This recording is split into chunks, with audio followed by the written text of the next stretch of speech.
Ladies and gentlemen, this is an article that came out in the New York Times Magazine, November 3rd, 2018. U.S. law enforcement failed to see the threat of white nationalism. Now, they don't know how to stop it. Ladies and gentlemen, they don't want to stop it because many of these judges, prosecutors, many of the ones on the police force, FBI, they are white nationalists themselves. So they are not going to bring down a group that they're part of.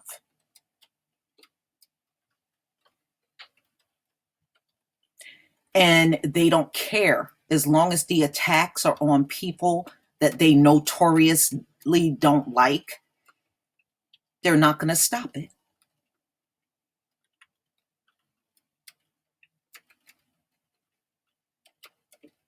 Now, why is something like this coming out now?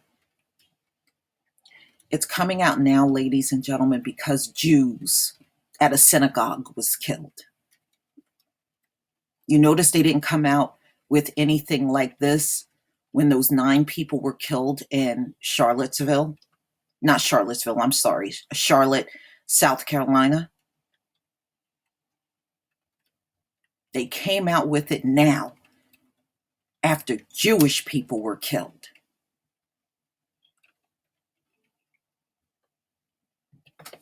That should say a lot right there.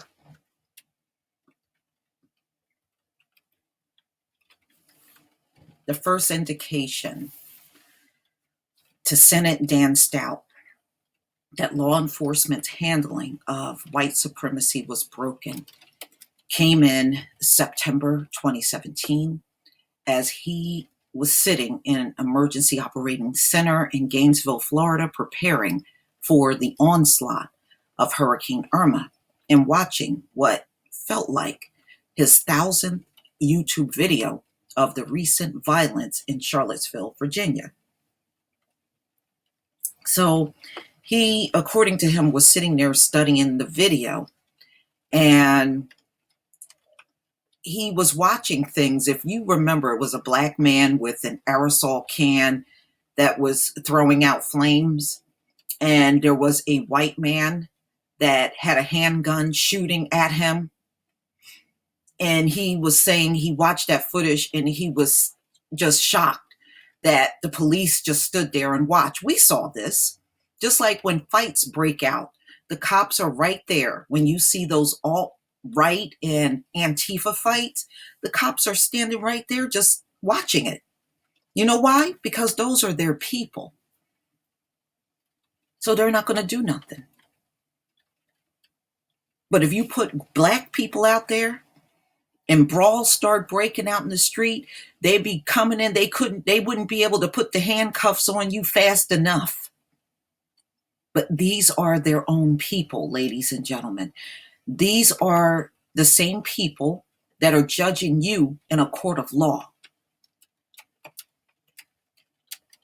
The same people that are arresting you.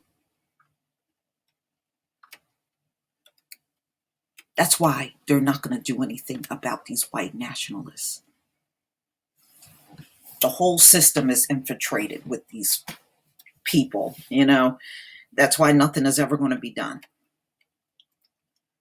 So before that, August Stout, a 24-year veteran of the Gainesville police force, had never heard of Richard Spencer. I find that hard to believe. I don't believe him. I don't believe this man.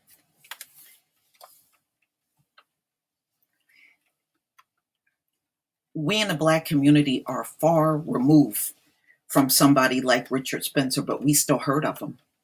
But this guy in law enforcement down there in Florida, he never heard of Richard Spencer. I don't believe him. I don't believe him. He's being willfully ignorant for this article. So he's claiming he knew nothing about the alt-right movement and Antifa. He knew nothing about this. Again, this man is being willfully ignorant. Trust me on this one. Then on Monday, after deadly violence in Charlottesville, in which a protester was killed when a driver plowed his car into a crowd. And by the way, that driver made the news. He got attacked in prison. I didn't do the story, but I did see it. Stout learned to his horror that Spencer was planning a speech at the University of Florida. He spent weeks frantically trying to get up to speed, scouring white nationalists and Antifa's websites. So he was trying to get what he claims himself up to speed. Aside from a few white nationalists who had been identified by the media or on Twitter, Stout had no clue who most of these people were, and neither, it seemed, did anyone else in law enforcement. So he's trying to say no one in law enforcement knew who Spencer was. See, again, ladies and gentlemen, he is trying to talk to us as if we're fools. So law enforcement don't know who Richard Spencer is. Y'all, bold-faced liar. This man is a terrible liar. There were no current intelligence reports that I could find on the alt-right. So he's saying they had very scant reports on the alt-right. Again, the reason why they do is because most of your police officers are also part of those groups. So they are not going to have rap sheets on these people when they really should. There should be rap sheets on them, but they're not because the police relate to them. I can tell you why there's hardly no information on them. But I promise you, if there were black people going around doing the same sort of thing, you would have a book. You would have a book thicker than the Bible on them. Okay, you would. But him trying to convince us that the police don't know anything about Richard Spencer is downright laughable. Okay, so the state police couldn't offer much insight, but that's because the state police are part of white nationalism. Things were equally bleak at the federal level, and that's because the people at the federal level, okay, are also part of white nationalism. So he's saying whatever the FBI knew, which wasn't a lot, Stout said they weren't sharing. That's because people in the FBI are part of white nationalism too. How does the FBI know very little about Richard Spencer? Get out of here. See, when it comes down to their own, they don't keep any record on them. You see how it's done? The Department of Homeland Security, which produce regular intelligence and threat assessments for local law enforcement, had only scant material. So even people in the Homeland Security are saying they had very little or nothing on alt-right. Again, that's because they're part of these organizations. Don't be fooled by this. All of it vague and ultimately not much help. Local politicians, including the governor, were also in the dark. It's like the Bermuda Triangle of intelligence. Stout thought, incredulous. He reached out to their state partners. So you're telling us that there's nothing, no names we can plug into the automatic license plate reader, no players with a prosperity. Okay, so they're saying no matter what agency they went to, they had nothing on the alt-right. Very scant information on purpose, ladies. See, they're not documenting these people on purpose. And that's really all it boils down to. They're doing this willfully. One of those things coming to Gainesville was William Fears, a 31-year-old from Houston. Fears, who online went by variations of the handle antagonizer, was one of the most dedicated foot soldiers of the alt-right.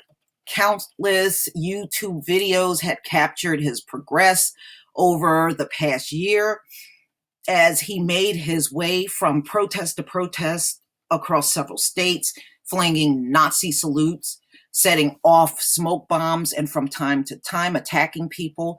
Fears was also a felon. He had 6 years in prison for aggravated kidnapping involving his ex-girlfriend, and now he had an active warrant for his arrest after a new girlfriend accused him of assault less than 2 weeks earlier. So this guy has a history of domestic violence. Okay.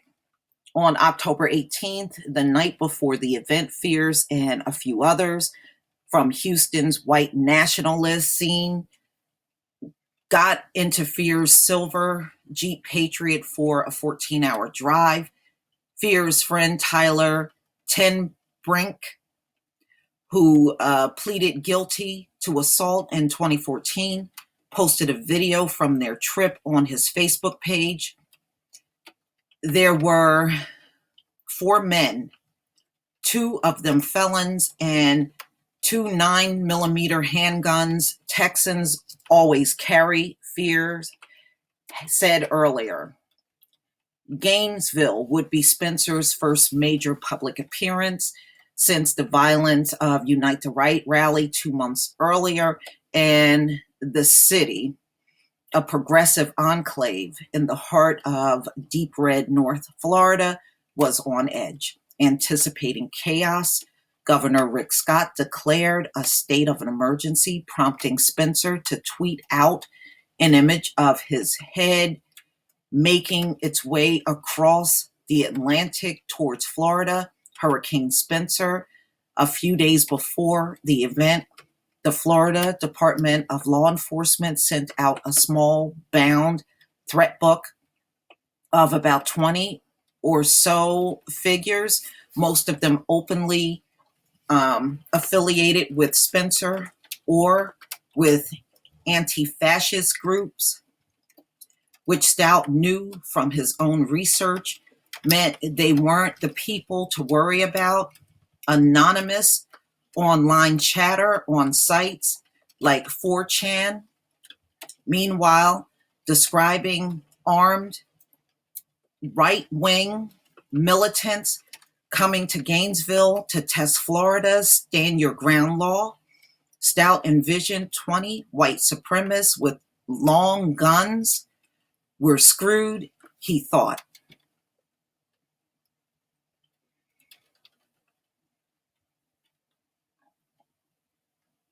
This is why it sucks to be a police officer. So this black cop got to stand there and defend somebody like Richard Spencer. Sometimes it's just not worth it being a cop in America.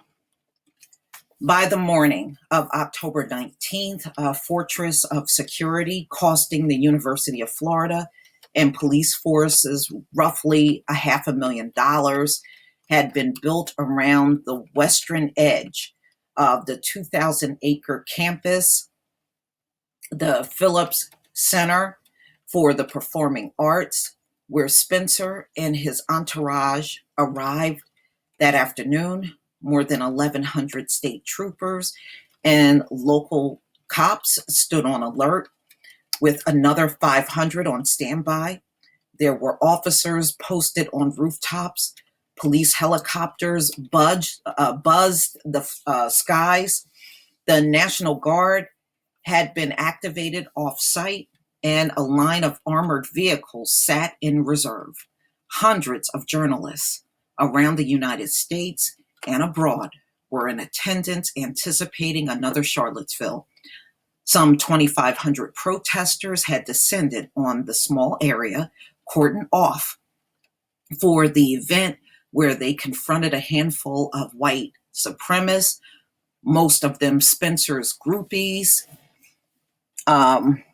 So he's saying basically, I'm fed up with the fact that, okay, so he's just talking, I'm a white male and I lean right towards the Republican side and I get demonized, Colton fears. Will's 28-year-old brother, who was wearing an SS pen, told Huffington Post, you know, they ripped that off from Africa, y'all. That swastika came out of Africa and they ripped it off. Okay, getting back to this. Ten Brink, also 28, told the Washington Post that he had come to support Spencer because after Charlottesville, where he was seen and photographed, he had been threatened by the radical left. He seemed agitated by the thousands of protesters. This is a mess, he told the Gainesville Sun. It appears that the only answer left is violence, and nobody wants that.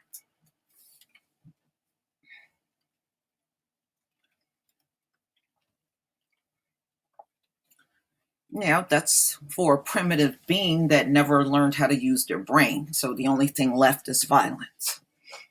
So, but Wolfiers told reporters he came to Gainesville to intimidate the protesters. It's always been socially acceptable to punch a Nazi, to attack people if they have right-wing political leanings, he said.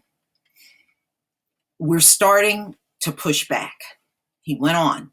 We want to show our teeth a little bit because we're not to be taken lightly.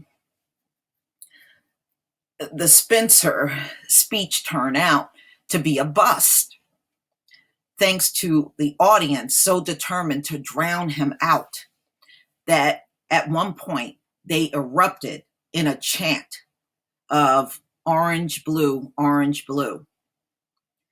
And as if the Gators football game, so they were acting like they were at a football game, and they just, when Spencer got up to talk, they just completely drowned him out.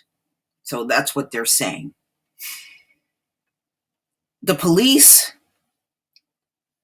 Ten Brink, looked like he got arrested during this. It says the police put him in handcuffs and escorted him into the parking garage. Then, for reasons that remain unclear, they unhandcuffed Ten Brink and walked him out of the garage and towards the parking lot and let him go. Again, that's because people on that police force are white nationalists. That's why they did that, ladies and gentlemen. Don't mistake it for anything else. Don't mistake it for anything else.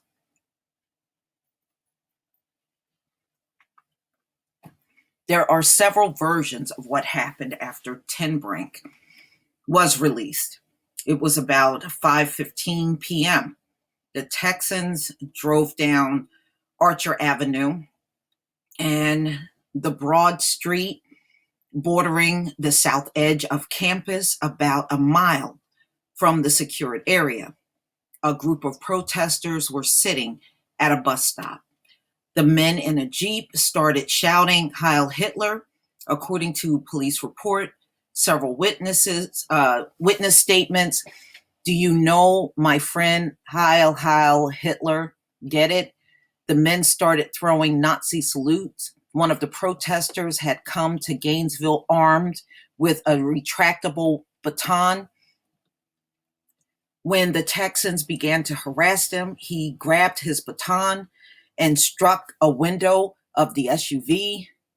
My life and the lives of those around me was at risk, he told the police. Will Fears jumped out. I'm about to beat this dude up with his own freaking retractable baton, he later recalled. Suddenly, witnesses said a man later identified as Ten Brink jumped from the vehicle holding a handgun, shoot him. The Texans were heard yelling. Ten Brink pointed the gun at the protester. White supremacists and other far-right extremists have killed far more people since 2001, September 11, 2001, than any other category of domestic extremists. The ADL, which is a completely waste of time, unless you're Jewish and get caught shot up at a synagogue, then they're a waste of time for everybody else. Reported that 71% of the extremists related fatalities in the United States between 2008 and 2017 were committed by members of the far right and white supremacist movement. Islamic extremists were responsible for just 26%.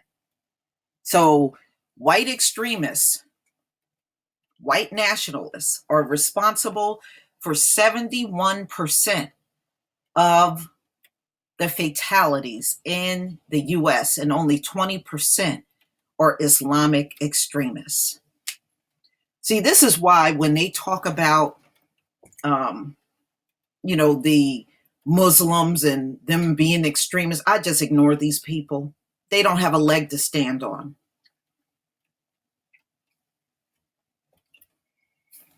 Data compiled by the University of Maryland Global Terrorism data shows that the number of terror-related incidents had more than tripled in the United States since 2013, and the number of those killed has quadrupled.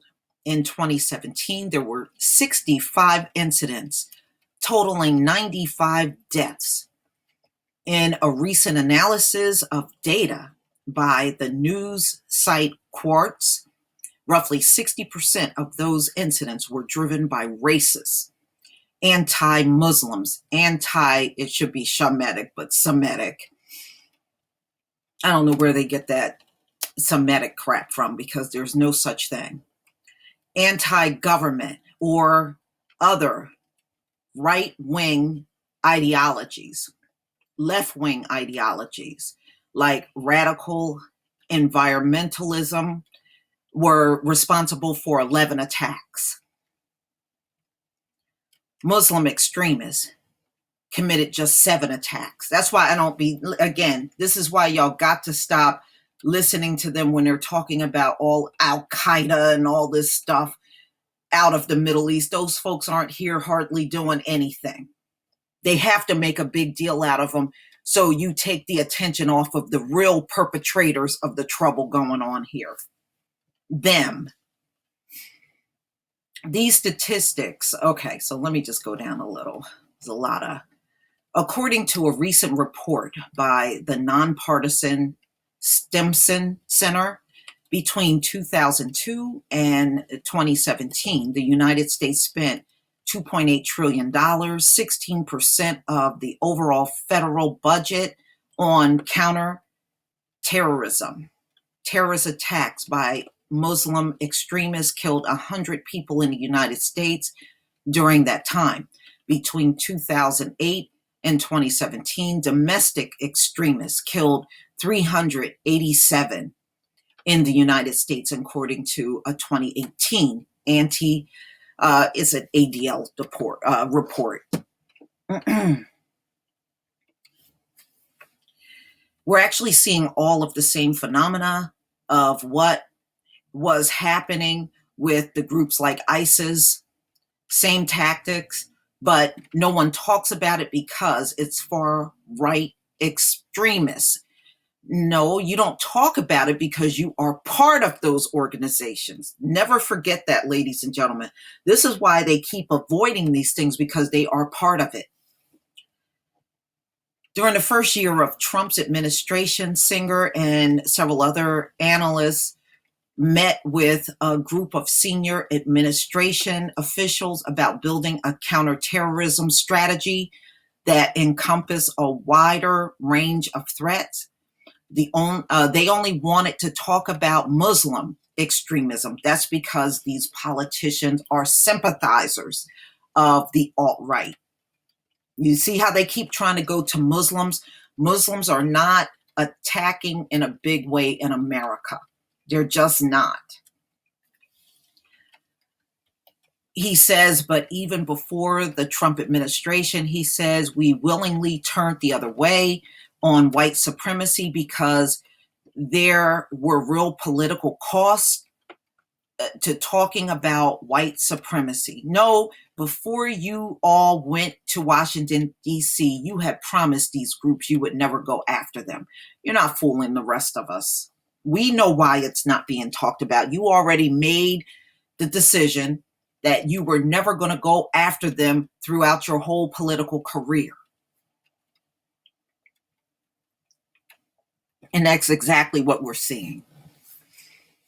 In March 2018, a 20-year-old evangelical Christian named Mark Anthony Condit laid a series of homemade IED around Austin, Texas, in a minority community. The bombs killed 2 African Americans and injured at least 4 others over the course of several weeks, terrorizing the city. Yet the local authorities preferred to describe Condit, who committed suicide, as a very challenged young man. Wouldn't call him a white supremacist, which he really was. Y'all remember them FedEx bombs. Also last spring, another white man, 28-year-old Benjamin Morrow, blew himself up in his apartment in Beaver Dam, Wisconsin, while apparently constructing a bomb. And I remember I remember reading that story. He got blown up by a bomb that he was trying to make in order to kill others. There was a trove of white supremacist literature in Morrow's home, according to the FBI, but local cops citing Morrow's clean-cut demeanor and standout record as a quality control manager, at a local food processing plant, made sure to note that just because he had this material didn't mean he was white supremacist. Again, that's because your local cops and your FBI are part of these groups. In this atmosphere of apparent indifference on the part of government officials and law enforcement, far-right movements has grown. Yeah, they have. Right, they have grown, and they are getting bigger, especially in this climate of Trump. To combat it, some officials have suggested prosecuting related crimes through expansions of the government's counterterrorism powers, creating a special domestic terrorism statute, for instance, which currently doesn't exist. Now imagine that, y'all. They got all kinds of laws on the books for us. In fact, they made laws just for us, slave codes and black codes, that are still being carried out to this day. But for them, there are no laws on the books, y'all. No laws. Woo! Captain Obvious. Okay, but a report released on October 31st by the Brennan Center for Justice at New York University Law School argues that the creation of such a statute could easily be abused to target protesters and political dissidents instead of terrorists, and that law enforcement already has ample authority to prosecute domestic terrorism. Congress must require the counterterrorism resource decision be based on objective evaluations of the physical harm different groups pose to human life, rather than on political considerations that prioritize the safety of some communities over others. No, they're not going to change that. They're politicians for that reason. They're politicians for that reason, to make sure everything is always slanted in the favor of their communities and away from everybody else. This is all done by design.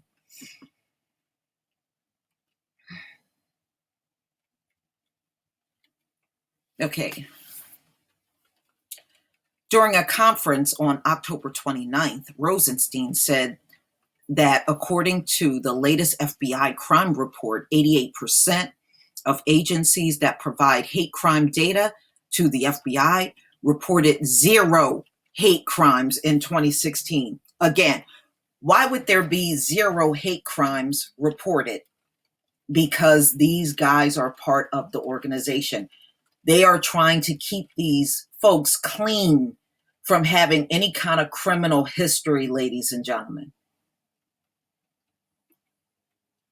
You see what they're doing? They've reported 0 hate crimes in 2016. And see, they got to report hate crimes in 2018 because of what happened in Pittsburgh. They can't avoid it now. And it's only because of Pittsburgh. It's not because of any other killing.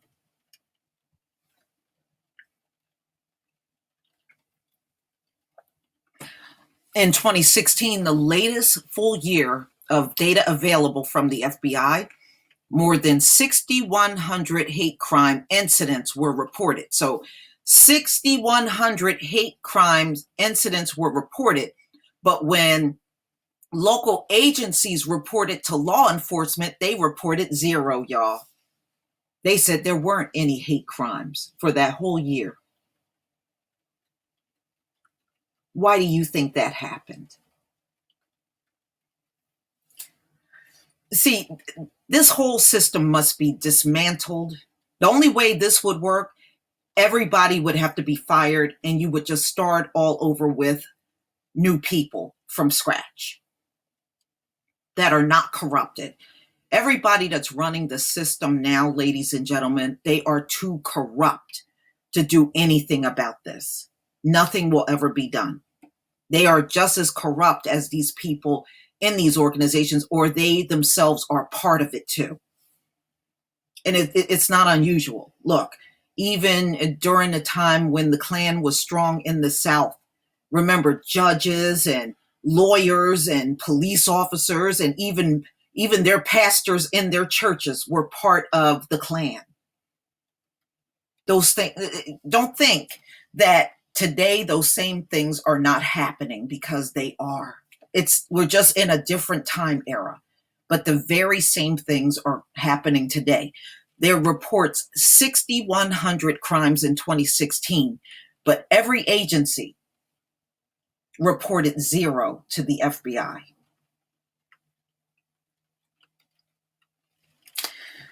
Okay. 4,270 of those cases, crime against people, opposed to, say, defacing property. And yet, only 27 federal hate crime defendants were prosecuted that year. So keep that in your head. 6,100 incidents were reported as hate crime, but only 27 defendants were prosecuted. So that should be very clear. They're letting these people go. They're not even charging them with a crime.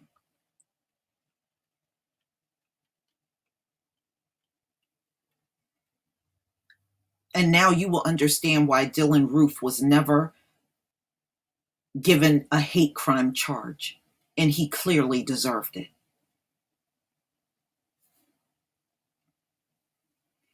Now I'm hearing rumblings that the Kroger shooting by a white supremacist will not be classified as a hate crime. The only one that's going to be classified as a hate crime in 2018 is Pittsburgh Synagogue. That's it.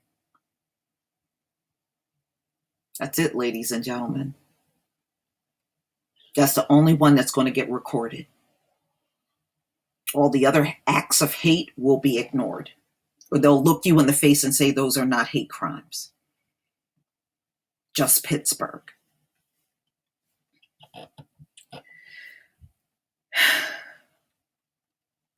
The FBI knows how many bank robberies there were last year, says Michael German, an author of the Brennan Center report and a former FBI agent, but it doesn't know how many white supremacists attack people, how many they injured or killed. More concerning to German, though, is that law enforcement seems uninterested in policing the violent far right. During the first year After Trump's election, protests and riots erupted across America, often involving men with criminal histories who, by definition, were on the law enforcement's radar. During the so-called Battle of Berkeley in March 2017, for instance, a far-right agitator named Kyle Chapman became a hero to the alt-right after he reportedly pummeled an anti-fascist counter-protester with a billy club. Chapman was a 41-year-old who had 2 previous felony convictions. He proceeded to travel around the country, engaging in violence at other protests under the online moniker Based Stickman, a cheerful reference to the Berkeley attacks. Chapman was one of a number of known white supremacists to align with the Proud Boys. Remember, I had somebody come into my comment section and say, the Proud Boys are not racist. If you don't get out of here, a white nationalist men's movement founded in 2016 by the anti-immigrant, Western chauvinist Gavin McInnes, a founder of Vice Media, and those guys are arrested now, at least 2 of them. There was also a Rise Above movement, RAM, an alt-right group composed largely of ex-cons, many with ties of Southern California's racist skinhead movement. Over the past 2 years, each group engaged in violent confrontations with their ideological enemies. So, ladies and gentlemen, who are their enemies? Who are their enemies, ladies and gentlemen? African Americans, Jews, Muslims, non-white immigrants, members of the LGBT community, and the progressive left, and generally escaped punishment. So these are all of their enemies. And you see African Americans are at the top of their list.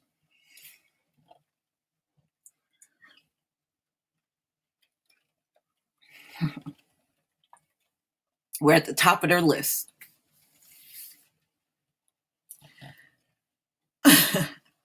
I'm not surprised. This is why they're never going to stop these people. As long as the enemies look like us, they're fine with the whole thing.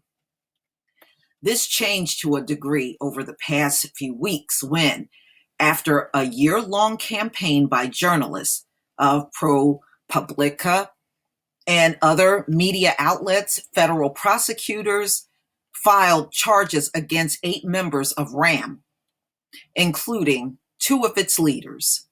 Similarly, after a pressure campaign on social media, the New York Police Department arrested and charged 6 members of the Proud Boys. And remember, I did an article on the one that married a black woman and had biracial kids in connection with an assault after a speech by McInnes at the Republican Club in Manhattan on October 12th. On his podcast, McInnes noted that he has a lot of support in the NYPD, and he's telling you the truth. The police commissioner denied this. No, he's telling you the truth. They have a lot of support in all of these police forces around the country because they are part of these organizations. I'm going to keep saying it. In at least one instance, the police have in fact coordinated with far-right groups. In 2017, a law enforcement official stationed at a rally in downtown Portland, Oregon, turned to a member of a far-right militia group and asked for his assistance in cuffing a left-wing counter-protester who had been tackled by a Proud Boy. This is what public demonstration looked like in an era of white nationalism.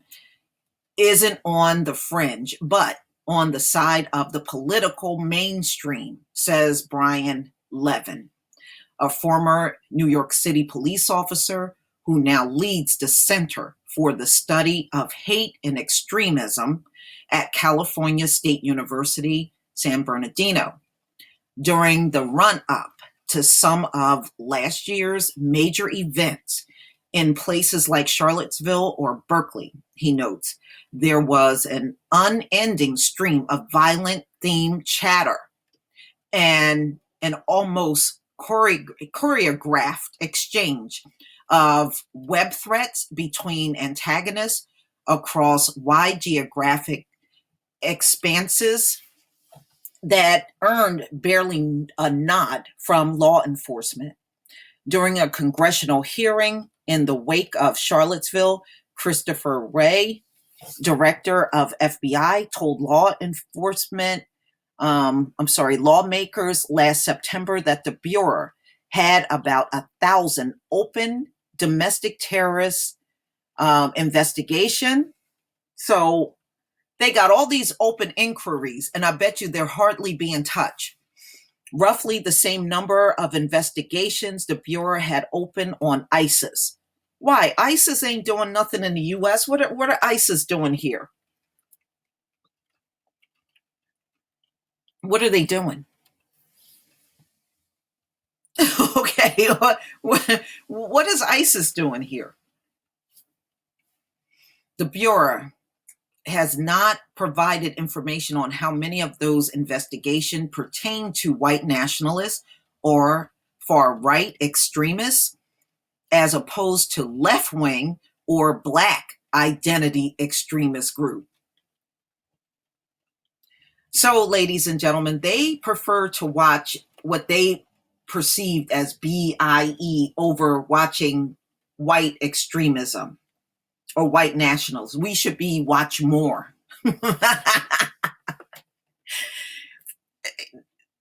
These agencies all need to be dismantled.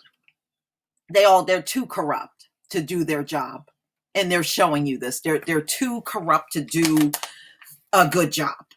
And they right at this point, ladies and gentlemen, it should show you they refuse to do a good job.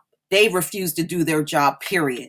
Talking about BIE. Get the hell out of here. Or whether they are full-blown investigations, preliminary inquiries, or assessments. So they don't want to look at white nationalists. They want to look at everything other than that. Anything but that. The FBI has also responded to criticism that it has failed to address hateful or threatening messages on social media. And I agree with that. I agree with that. So not only are they doing anything out in public, they're not doing anything about threats online. The FBI said in a statement that the FBI does not and cannot police ideologies under the First Amendment. But looking at prosecutions, German said, it is clear that many of the people targeted for investigation for allegedly supporting the Islamic State were initially identified because of something they said online.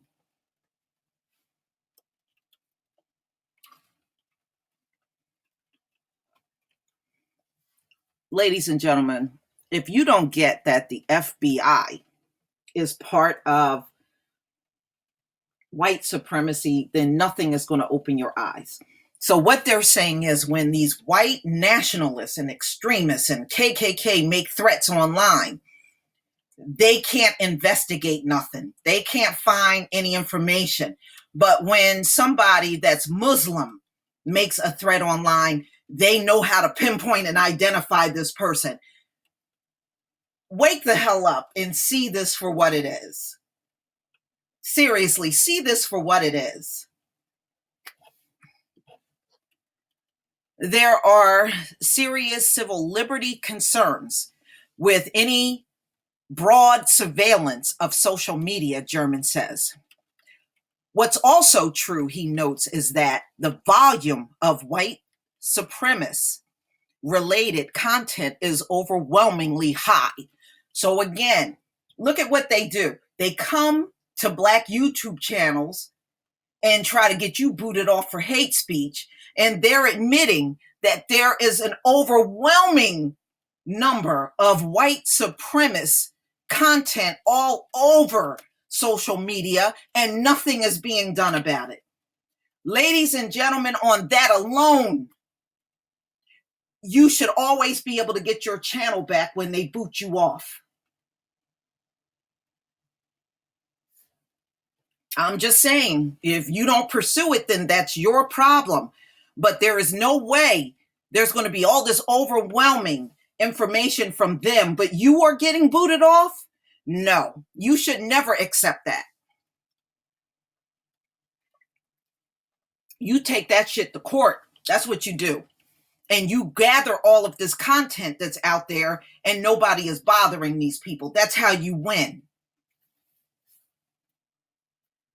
But there are millions of racists, anti-Semites, Islamophobics, Islamic homophobes, Islamophobes, and xenophobes who engage in eliminationist rhetoric about communities of people they fear and hate every day on social media and radio talk shows.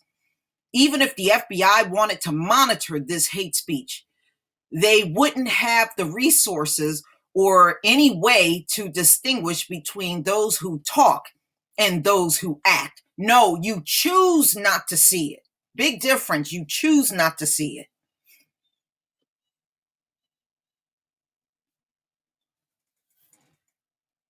Okay, remember there was a guy that got arrested for BIE and he didn't commit any crime. But they claim he was a potential BIE. Get out of here. You see, they got time for that. They got all the time on their hands for something like that.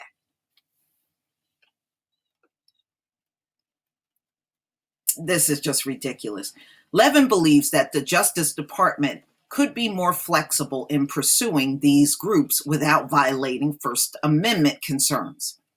Just as they do with ISIS supporters, law enforcement agencies would be within their legal rights to monitor, analyze, and share any of the publicly available intelligence on white supremacists or hate groups that suggest violent confrontations. The problem is not that we rightly scrutinize violent. Yeah, you know what? Let me just go down. So he's saying that he's pretty much saying they are ignoring domestic white nationalists and those on their fringes who also represents a violent threat. We know the FBI are willfully ignoring these people. We know they are. So let me go down a little bit. In just 7 days, a Florida man who lived out of a van plastered with stickers, including one of Hillary Clinton's face in crosshairs, is reported to have sent a series of pipe bombs to at least a dozen of Trump's critics. 2 days after this first package appeared, a middle-aged white man, having tried unsuccessfully to break into a black church near Louisville, Kentucky, reportedly shot and killed 2 elderly African Americans at a Kroger. Whites don't kill whites, the man reportedly told an armed white man who confronted him. Then, at weekends, a man who posted on Gab, which is a white supremacist. Gab is a white supremacist alt-right social media site. It's called Gab. All right, about kike infestation erupted services at the Tree of Life Synagogue in the Squirrel Hill neighborhood of Pittsburgh, armed with an AR-15 style rifle. and several handguns. He was charged with murdering 11 people and injuring several more, including police officers. The ADL believed it to be the deadliest anti-Semitic attack in American history, which is not true. That is not the worst attack in American history. But you know how it is. You know, when the people look more like them, they got to hype it all up. Law enforcement's inability to reckon with the far right is a problem that goes back generations in this country, and the roots of this current crisis can be tracked back more than a decade with violent political messaging. Yeah, they're right. They're right. But you also got Trump, who is defunding these counterterrorism funding so that these guys can't be investigated. Again, these are promises, political promises that are made before these folks get in office. Oh, we're not going to bother you. We're not going to investigate you. We're just going to ignore everything. Just vote for me. You vote me in, I'm never going to bother you guys. Y'all can do whatever you want. That's what's happening in this country. Okay. What we need to worry about is the guy who is rifled up by this rhetoric and decides to go out and do something on his own. He told me in August, we have people who are ticking time bombs. This is nothing new. This is nothing new. And most of your ticking time bombs are on your police forces. That's where they can get hired and have jobs as police in this country. Your ticking time bomb.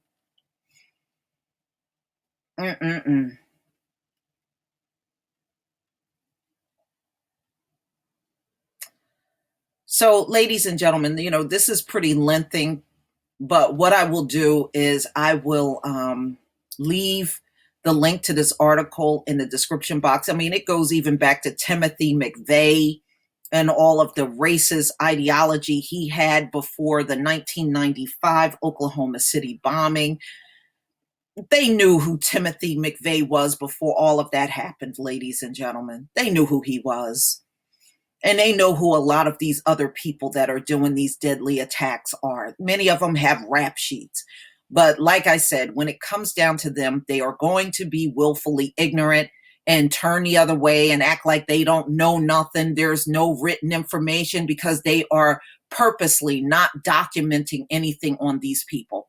It should be very obvious to everybody. But please tell me what you think, ladies and gentlemen. Please leave your comment and subscribe. Don't forget to hit on the notification bell, and I will see you on the next video. And please support this channel by making a donation through PayPal.